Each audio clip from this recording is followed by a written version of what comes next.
Hello, everybody. Welcome to the Peace Building Podcast, From Conflict to Common Ground. Our next guest is, I'm super excited about finding her because I've been looking for a while for somebody who could talk credibly about money. And of course, this podcast isn't really about that. It's about focusing on processes and ideas that build common ground in complex systems. But I have always said and always believed that one of the things you need to look at is, you just need to follow the money. So I'd been looking for a while. I found an interesting NBC reporter that had quit because the mainstream media in the United States was so in the pocket, I suppose he was saying, of what we might call the military-industrial complex. But then I found Stephanie Savell and the Costs of War Project. There are three women that have been doing an amazing job documenting what has actually been being spent by the United States and to some extent other countries on what they call the post-9/11 wars. And so I'm going to keep this short because I'm on my way as we speak to the Central African Republic, where I'm going to be working with the United Nations peacekeeping mission there. I'm super excited about that, specifically excited about working with women peacekeepers there. I'm sure I will tell you more about that. But please go to Stephanie's and the Costs of War's website. It's amazing what they've been doing. And I will just say briefly that Stephanie Savell is an anthropologist of militarism, security, and political culture, and has studied these topics in the United States and in Brazil.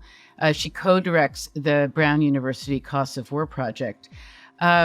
I asked her to speak versus as she was one of the younger members, and I actually thought it was appropriate that one of the younger members of the Costs of War Project speak because, as it turns out, it sounds like we are really mortgaging our children's futures in the United States anyway with the amount that is being spent on the military. So I'm going to let Stephanie talk about that. She's really done a lot of research, talks very credibly and really clearly about exactly what's going on. So before I get to Stephanie, I just want to say that we have moved the podcast from SoundCloud to Podbean, and I think a much stronger application for podcasts. And now you should be able to find this podcast in any place you like to get your podcast. So we're super excited about that. So without further ado, I bring you Stephanie Savell.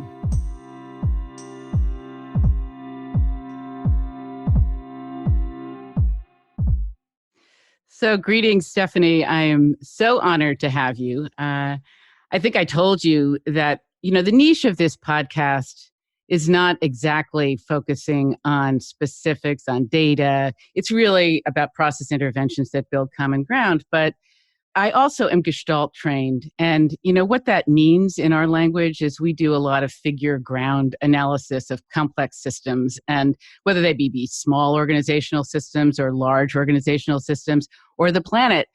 And it's a really simple analysis. It's just, forest and trees, like if you're looking at a forest, what's standing out? Is there a tree that's standing out in the forest? And when I think about the planet, and I think about peace building, it's very hard to ignore two big themes as far as I'm concerned. One of them is military spending, which is enormous, but I'm going to let you talk about that. And the other phenomenon right now is, I think, what's happening with women globally. And the phenomenon, and I talked about this on the episode I did with Barbara Stanny, who's an expert on women, money, and power, but the phenomenon of codependency that still, I think, plagues us women all over the planet. But the movement that's happening of many of us waking up and deciding that it's time to really step into our leadership and stop asking for permission and really look internally to our own sovereignty and our conversations with each other. I find women talking to each other in ways that is just unprecedented for me. It's really interesting. And I have a global practice, so it just seems like this is happening everywhere. So I was really excited to come across you in the Costs of War Project because I wanted somebody to talk about the level of military spending. And I'd found a really interesting NBC reporter that quit because he was tired of what's going on with the mainstream media. But then I came across you, and because you are the Cause of Women project, I believe, was founded by women, and you obviously are a woman. I thought, yes, she's my person. That's great. My person. And so welcome. And I'm so glad to have you. And I do want to just say also, I work from an assumption that, or I think I said to you that one of the things that's interesting that I think is not widely known, and I talked about this, Barbara Stanny confirmed, her name is Barbara Houston now, but it's been confirmed by many people that in the 21st century, 70% of the wealth in the United States is being transferred to women. And that doesn't necessarily mean that we are exactly really in charge of it, but it's in our names. So I just think the whole thing about money and following the money is really important. And so I asked you, as you know, I asked you to speak to younger people, women particularly, women in the global north, because I'm also super aware. I have just recently tried to interview two amazing young women, one from Pakistan and one from South Sudan, both of who are really interested. They'd be an amazing interview in terms of what they're doing in their countries, but they're both too scared to talk to me because at the moment, they're afraid they might get killed. And, so I think that as women in the global north and in the United States are waking up, I guess I'm really wanting us to really pay attention on what power we have, because we have significant power, and as do younger men too. And I'm interested in not power over men. I'm interested in power with men, but I am interested in waking up women and really having a conversation among women. So you don't have to do that, but I just wanted to preface it with that. No. And say welcome. Yeah, I'm so thrilled to be here. And it's really, really fun for me to have this kind of a conversation that, this isn't the kind of a typical venue for talking about our costs of war work, right? So this to me is kind of crossing boundaries in a way. And that's really exciting to talk to people who I wouldn't normally get to talk to. Well, maybe start by just a little bit of a background. I don't want to ask you things that I know you have some great interviews out there and media out there, but and your thing on your website about the cost of war is so moving. So I really encourage listeners to go there and look at that. But maybe just give me a headlines about the Cost of War project and how it began and who's there, and just a little bit about you. Yeah, so you're right that it was founded by two women, Catherine Lutz, who's a professor at Brown University, and Nita Crawford, who's now a professor at Boston University. And they founded the project, the Costs of War Project, in 2011, and it was the 10th anniversary of the U.S. invasion of Afghanistan after 9/11 in response to the terror attacks of 9/11. And what they saw was that there really was very, very little conversation in the United States about the many costs and consequences of these post 9/11 wars. So obviously huge financial costs, and we'll talk about that. And you're totally right to kind of follow the money, because this is, in my mind, this is kind of the biggest story that no one talks about in the United States today. And maybe in the world, maybe. Perhaps. Yeah. But then there's also, you can look at costs in a whole different set of senses as well, right? There are economic, but there are also social and political costs to having been at war for 17, 18 years now. So those include things like the political consequences of the U.S. military kind of going into what are now 80 countries around the world on counter-terror missions, and the blowback that comes from that is huge. There are social costs, for example. You can't even quantify the ways that all the military veterans in the United States have to get cared for by their families and their communities. And a lot of times the burden of care falls on women. And those kinds of costs, you can't put a dollar figure on that, but that is a huge, huge and often horrific consequence of the United States' decision to have been at war all these years. And not to mention, one of the things that I've been really interested in is multi-generational trauma. It's been an interesting conversation going on in the world these days. But, it's not just in this generation. You start traumatizing people, and then it ripples for generations and generations. There's some interesting research about the children of military vets who are coming back from the war zones now, and the trauma that they're facing. And it's really awful. And, the connection to women is partially that, you know that the original Mother's Day was, it was in the 1800s, and it was all about women kind of advocating for peace because their sons and their husbands were the ones who were at war, and they were really, so I think this really is tied in very centrally to your issues, because I think women do have a really, like, historically, we've had a really important role to play in the peace movement in this country. So the Cost of War Project was founded by two women at Brown, and you are the co-director at the moment? Yeah, so I was brought on a few years ago. I'm now the third co-director. So the three of us run the project. The two, Catherine Lutz and Nita Crawford, are still very involved. And they brought me on board as someone who could really kind of bring, I had some nonprofit experience, and I was really, I had done I have a PhD in anthropology. I had done my research on issues of militarization in Brazil, actually. And then, so I came into this project with an interest in the topic, but a kind of a set of experience outside the world of academia. And one thing that I'm able to bring to the project is that kind of the bridging role, to me, is really important. There's so many insights that are going on within the academy, but a lot of times in the US that is siloed, and incentive structures are such that, a lot of times academics are talking to other academics, and this Costs of War project is really about bringing these insights and this research to the broader public, and using the research to kind of promote debate and questioning around, what are we doing at war really anyway? And why are we at war? And are we meeting our objectives? Are we reducing violence against civilians in the United States and abroad? Arguably, we think the answer is no.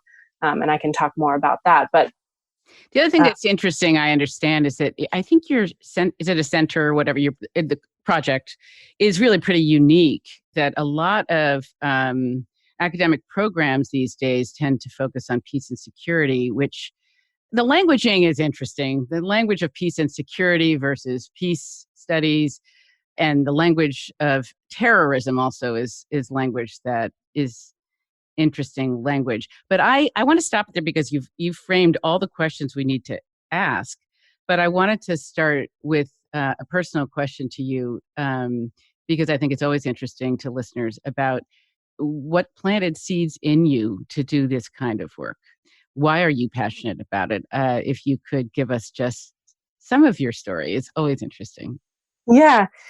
I actually started off a recent piece I wrote talking about my experience. I'm in my late 30s now, and I was, I go to kind of let's say a cocktail party, and I have my kids, I have two young kids, and people say, "Oh, what do you do for work?"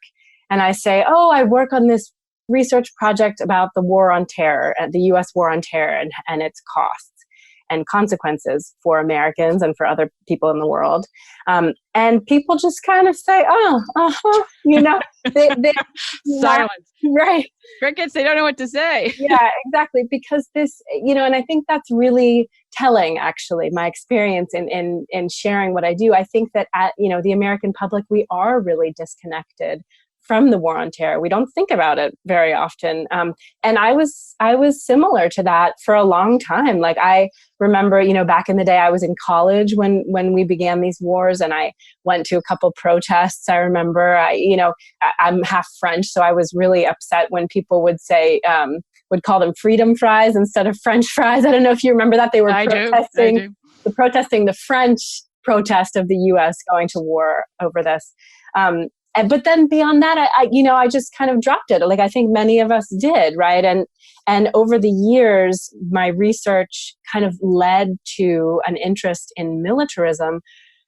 I was in Rio de Janeiro in Brazil, in the favelas, and I was looking at the military going in and policing these low-income neighborhoods.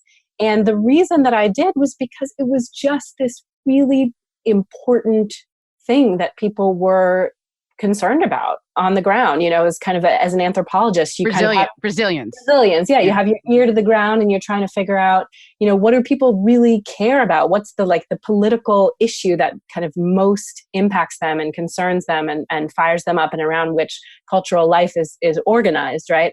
And for them, it was by far policing and this issue of police militarization, because often there it's a war on drugs. Mm-hmm. And so as I was working with Catherine Lutz, she was my dissertation advisor, and she really got me tuned into the ways that this issue of militarization kind of permeates a lot of different aspects of life in the United States. And so it was pretty easy for me to make that transition from looking at this issue in Brazil, where I came to it because people were so passionate about it or interested. And then, in the US, it's not something that people talk about in the sense of the US being at war.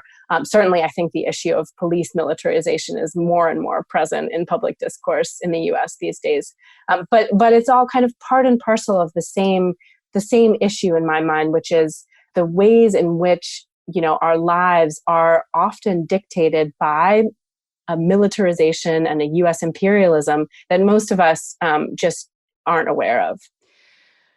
Excellent. So let me ask you to really speak to your generation and those coming up behind you. Why should people be concerned about this? What's the impact? I don't know the order of this. Maybe I should back up and say, if you look at the big picture of what's happening here, could you first paint a big picture of what's happening in terms of military spending? What's happening with the United States, what's happening with other countries. Just give us, if you were up in the stratosphere looking down on this planet, what would you see around this? Right. So first of all, the US spends more on its military than the next 7 countries combined. So in 2018, we spent about $700 billion. That was the Pentagon budget. That doesn't include actually the what are called overseas contingency operations. That's the war fund for the war on terror. But so the $700 billion is just kind of the base Pentagon budget. And the next highest spender is China, which spent $250 billion on its military. And then Saudi Arabia, India, France. But the next 7 countries after us are still spending a total that's less than our single $700 billion figure. So we really are, the US is just spending massive amounts of money on the military. The war on terror, we've calculated. Yeah, go ahead. Again, I always flinch a little bit with that language, to be honest. Yeah, right. And so I wanted you to talk about that because I think it originated with George W. Bush. Yeah, George W. Bush. Yeah, he called it the war on terror. It's a really, the phrase itself is not something that I like because it kind of legitimizes the sense that this is a just war and that we're seeking out these evil enemy terrorists and waging a just war on them. We often like to call it the post 9/11 wars, but that has so much less kind of cultural recognition and resonance that, I often will say the war on terrorism because it's for ease of reference, right? So it's a very fine line, and you're right to identify the ways that phrasing is problematic.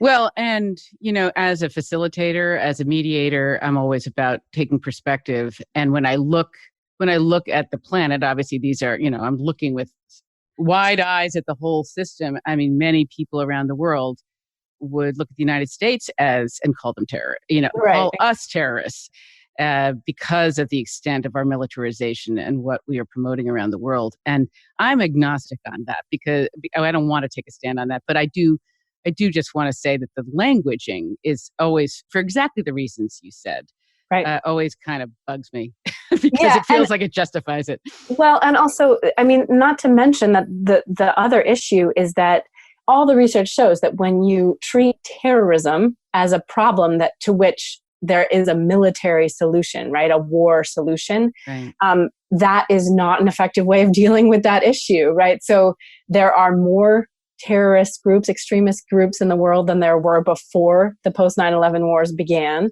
There are more recruits to those groups in an ongoing basis. And there are all these ways in which a military solution kind of lends itself to a broad range of abuses. So one of the interesting things that I've discovered, interesting and horrifying, is that, the US says that it's training all these different countries' security forces and governments in counterterrorism. That's much of what we're doing in these 80 countries I mentioned, in which we're doing counterterror missions.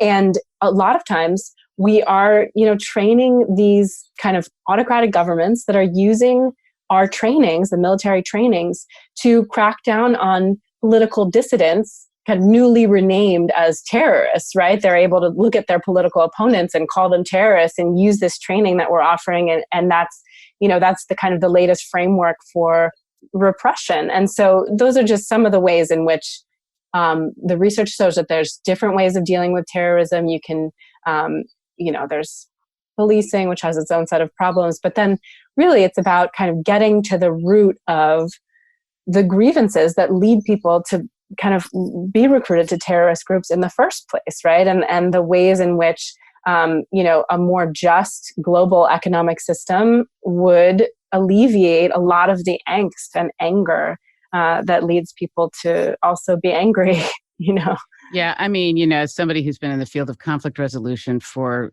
getting on whatever, 30 years or whatever it's been, conflict gets created by frustrated needs.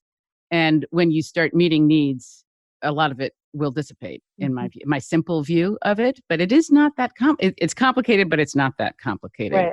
And one of the women that I just talked about that comes to mind, and she was talked about by Dr. Scylla Elworthy in an earlier interview on the podcast. Her name is Gululai. I think her last name is Ismail. She's Pakistani, but she is in jail at the moment.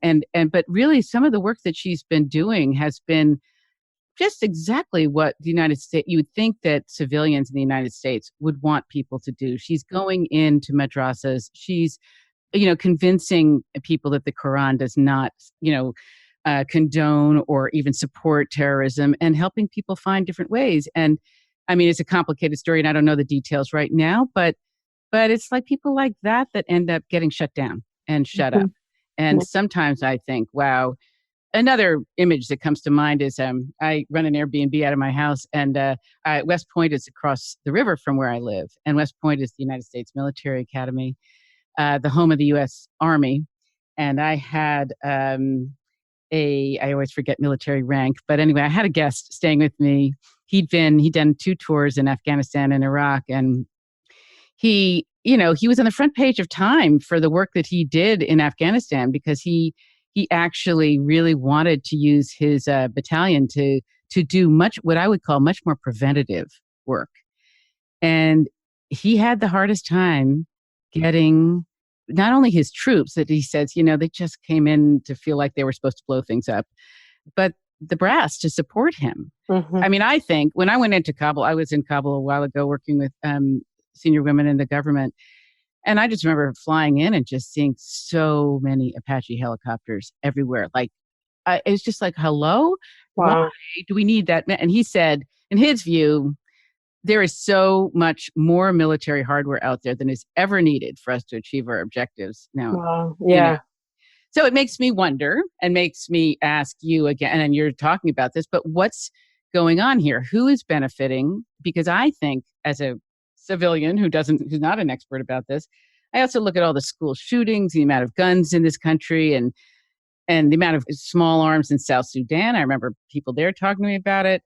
The selling of weaponry makes a lot of people rich. Exactly. I mean, you put your finger on it. So there's this myth in the United States that we have to give money to the military because it's for the troops, right? But that is actually the furthest thing from the truth. So of the about $700 billion a year that I mentioned, that's the budget for the Department of Defense, over half of that, over $300 billion a year, goes to private security contracting companies. And the top 5 companies the CEOs of these companies make hundreds of millions of dollars a year. So I'm talking about, Lockheed Martin and Boeing and Northrop Grumman, General Dynamics. So if you think about the CEOs making hundreds of millions of dollars a year, think about all the people working in those companies, right? And that really, the system really is set up such that those companies are the ones benefiting right now from all this money. Yeah, Dr. Savell Elworthy, who wrote a book called A Business Plan for Peace, which is a great book. I recommend people listening to the interview earlier on. But she said, yes, it's very easy to figure out who the military contractors are, and it's very easy to start putting pressure on them, but it's not really happening. Maybe not easy to put pressure on them, but there's a lot of other things they could do with all their expertise, I would imagine, but they might not make quite as much money from it. Yeah, well, people call it the military industrial complex. And it's very, very entrenched in this country for many, many years now. And, it really is, it's a big, big beast to tackle, but there are lots of groups who are attempting to do so. So I want you I'm going to go back to my earlier question of speaking to your generation and those coming up behind you. Yeah. And women particularly, and men as well. But why should this really light a fire under people? Well, one of the major issues here is that these wars have basically been paid for on a credit card. So most of the money that has gone to these wars has been paid for by borrowing. And we draw on research that has calculated that in the next, by 2060 or so, in the next 40 years, we will owe over $8 trillion in interest alone on the money that we've borrowed to pay for these wars. So, and who's loaning the government this money?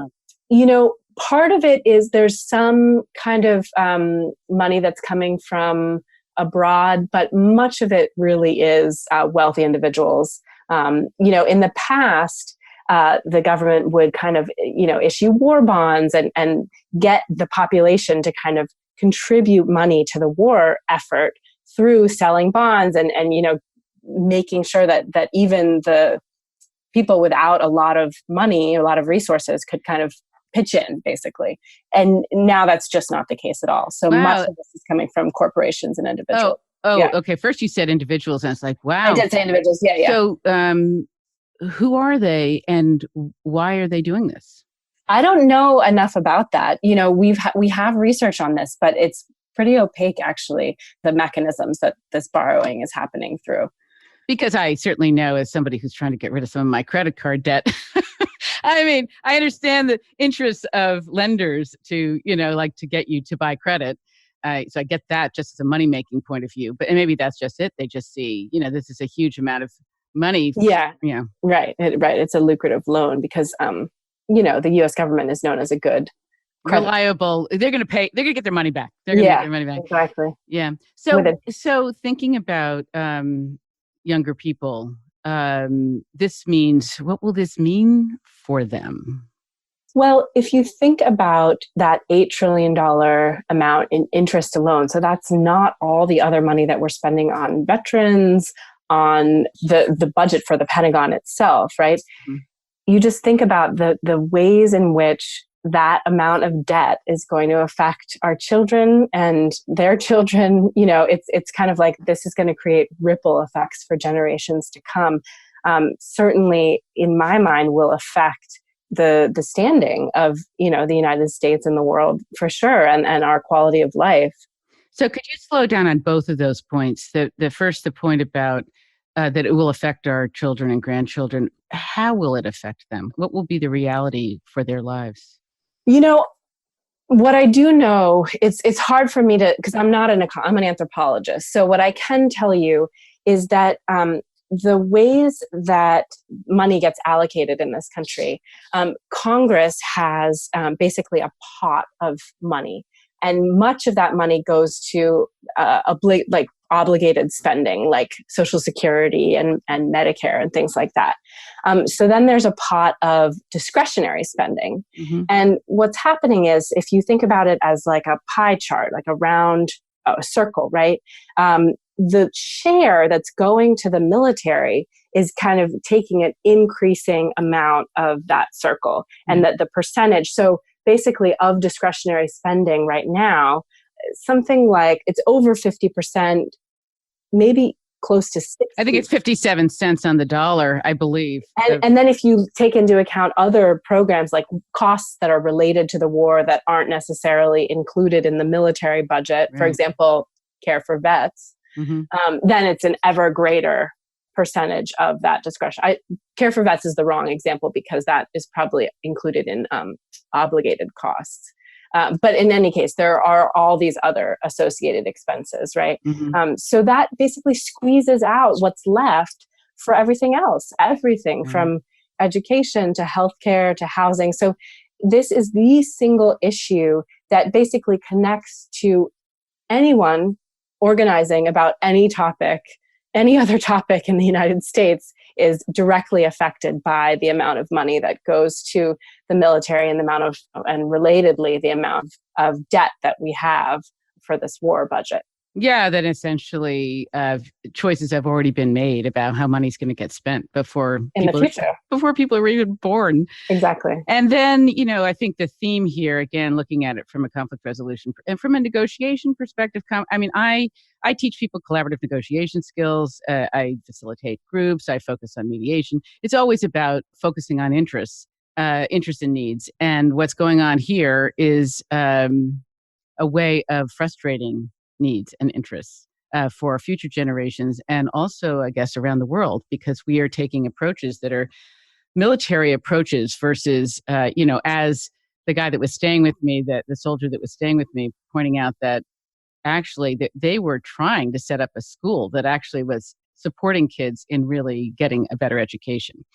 That is a basic need, but that's not necessarily where we're putting our attention and money. Yeah, and more U.S. foreign policy is getting skewed so that diplomacy and aid is getting drawn down in favor of, military relations and military solutions. So this is a problem, I guess, and this is probably something, I don't know, as an anthropologist, you might or might not feel like you could speak to, but it's a problem of attention and focus. And I think that, I've seen research about the millennial generation that by definition, they are, even though they're better educated, they're poorer than us baby boomers. And for those of you who are from other parts of the world, I think we're talking millennials. Oh, I guess millennials has become sort of a global idea, but people in their 20s, early 30s. I don't know.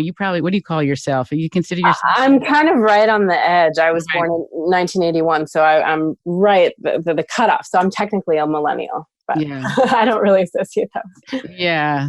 I mean, the Cost of War Project is actually trying to do just that. It's trying to put sunlight on this issue. And in terms of what do you see as who's paying attention? How have you increased their desire to pay attention?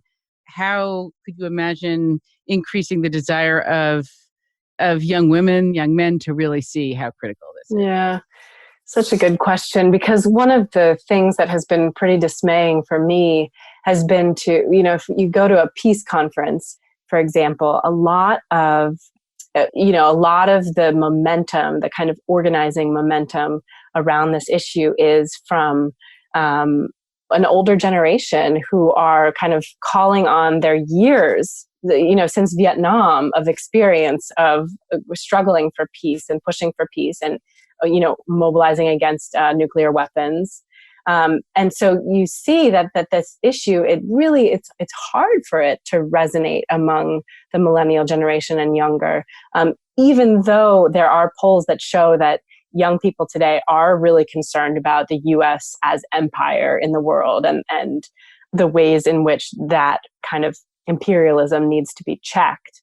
So I think it's a population that's it's kind of primed to care about this issue, but right now there's just so much cultural detachment in the United States around just A, the fact that we're at war, and B, I think a lot of times there's a big disconnect. So first of all, we're not getting, because these wars are being paid for through borrowing, it doesn't affect most of us on a day-to-day basis. If we had to pay buy war bonds and things like that. And if there were increased taxation, as there has been in many cases in past wars in the United States, then you feel the pinch, right? And there are arguments out there that say, that in and of itself would be enough to kind of get people to really care more about this issue. But also, I think there are geographic differences in the United States such that there are, I think the majority of troops come and I'm not talking ranking officers, I'm talking kind of the regular enlisted troops come from, a handful of some of the poorest states in the United States, and certainly not from the kind of elite East and West coasts where a lot of times that are, generating that kind of the hubs of colleges and universities and future policymakers, right? Mm-hmm. So there really is a sense in which the kind of socioeconomic differences in this country are playing into a lack of cultural attention to this as well. Yeah. So we're coming to the end of our time, and I wondered if you could, because I do think one of the things that I notice is that how foggy everybody gets about this. Somebody wrote a book called the article, The Fog of War, or there's that I think it is so big. It's a little bit like climate change in that it's so big that people can't quite get it. Although some congressmen, some representatives in the United States government seem to be paying more attention. And definitely. But if you could try and summarize what you think the main ideas are that your generation and everybody, but I'm really wanting to bring attention to younger people, need to be paying attention to. I wonder if you could do that at this point. Well, I think that obviously, there is, as you're saying, momentum around discussions of climate change, and militarism are very much tied together.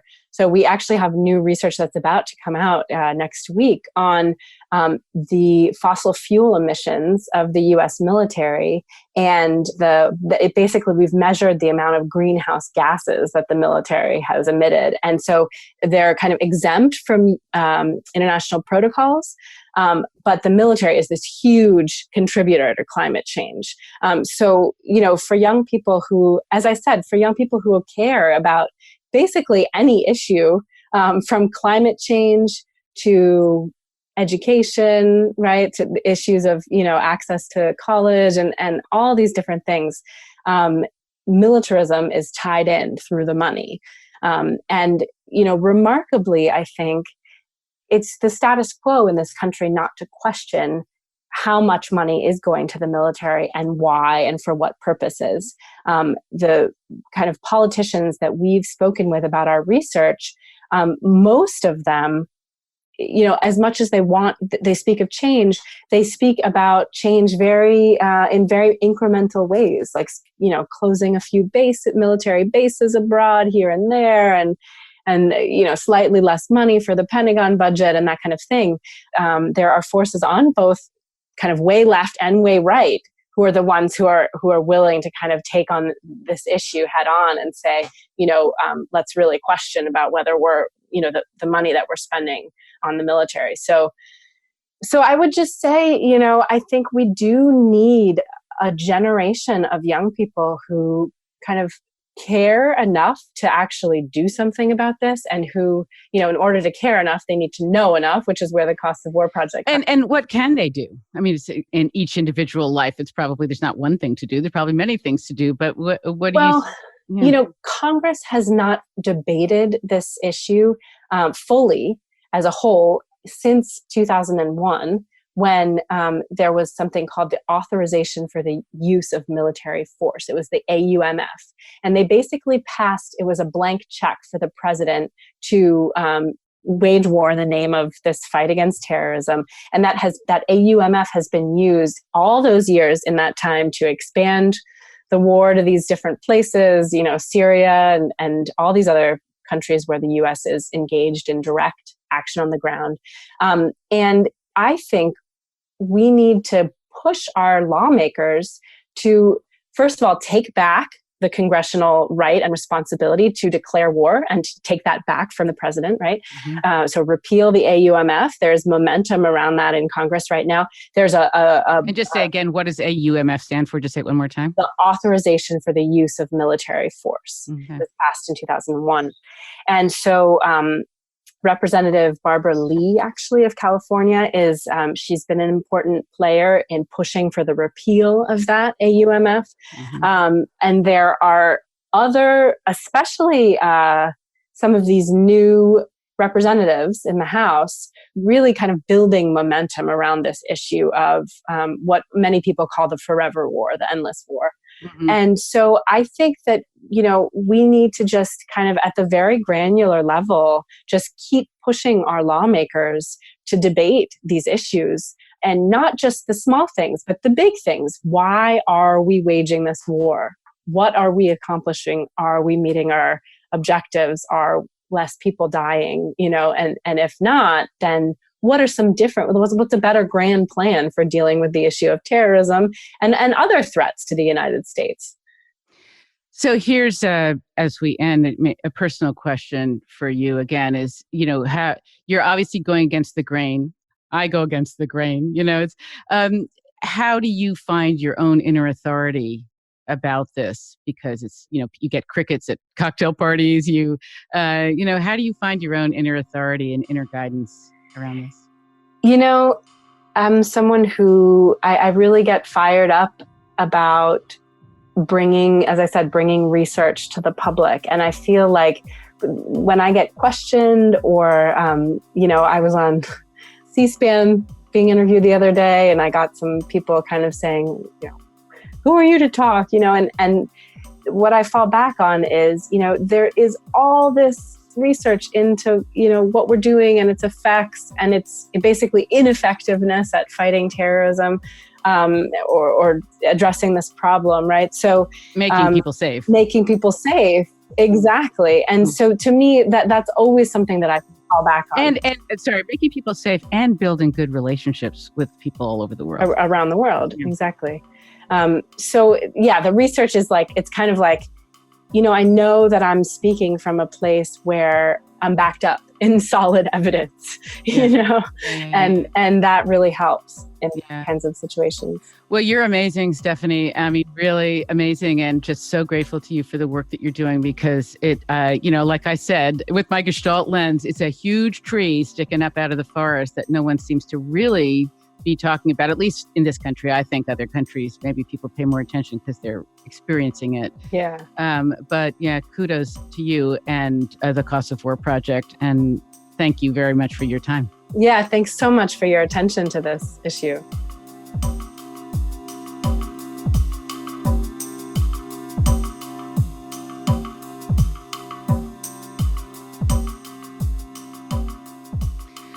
So thanks for listening very much. And I just want to make another announcement again that we've moved from SoundCloud to Podbean, but you should be able to find now the podcast in any of the places that you go for your podcasts, including Spotify. I also wanted to let you know that we do want somebody, we're looking for a volunteer to do the show notes. It's a fun job if you'd like to pay more detailed attention to what's being said here. I think you'll enjoy that. And please come back and listen again to us at the Peace Building Podcast.